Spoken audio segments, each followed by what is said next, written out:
बिहार की नीतीश सरकार ऐसे सरकारी सेवकों पर नकेल कसने जा रही है जो अपनी संपत्ति का ब्यौरा सार्वजनिक नहीं कर रहे हैं। सरकार से अपनी संपत्ति छुपाने वाले सरकारी सेवकों पर अनुशासनिक कार्रवाई के साथ ही आपराधिक केस भी दर्ज किया जाएगा। इसको लेकर सख्त आदेश मुख्य सचिव त्रिपुरारी शरण ने बुधवार को जारी किया। उन्होंने सभी विभागों के प्रधान सचिव, डीजीपी, प्रमंडलीय आयुक्त और जिलाधिकारियों को पत्र लिखा है, जिसमें कहा गया है कि सरकारी सेवकों द्वारा चल अचल संपत्ति का ब्यौरा और खरीद बिक्री की जानकारी दिए जाने का प्रावधान सरकार द्वारा किया गया है।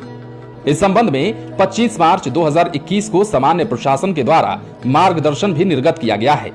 इसके बाद भी ऐसे मामले देखे जा रहे हैं कि सरकार द्वारा निर्धारित उक्त नियमों का दृढ़ता से पालन कई स्तरों पर नहीं किया जा रहा है। इसका पालन आप सभी को सुनिश्चित कराना होगा, ये भी उस आदेश में साफ साफ कहा गया है।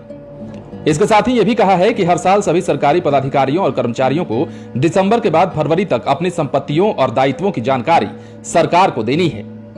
अगर किसी को विरासत में संपत्ति मिली है तो इसकी भी पूरी जानकारी सरकार को देनी होगी। सरकार द्वारा तय किए गए प्लेटफॉर्म पर संपत्ति का पूरा ब्यौरा देना होगा। फरवरी का वेतन संपत्ति का ब्यौरा देने के बाद ही भुगतान करने का प्रावधान अब कर दिया गया है।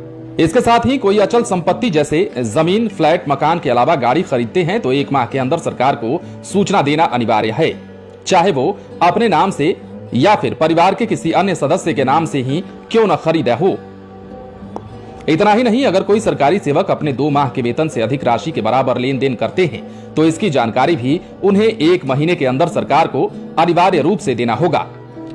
बिहार सरकारी सेवक आचार नियमावली 1976 में इसका स्पष्ट उल्लेख भी किया गया है।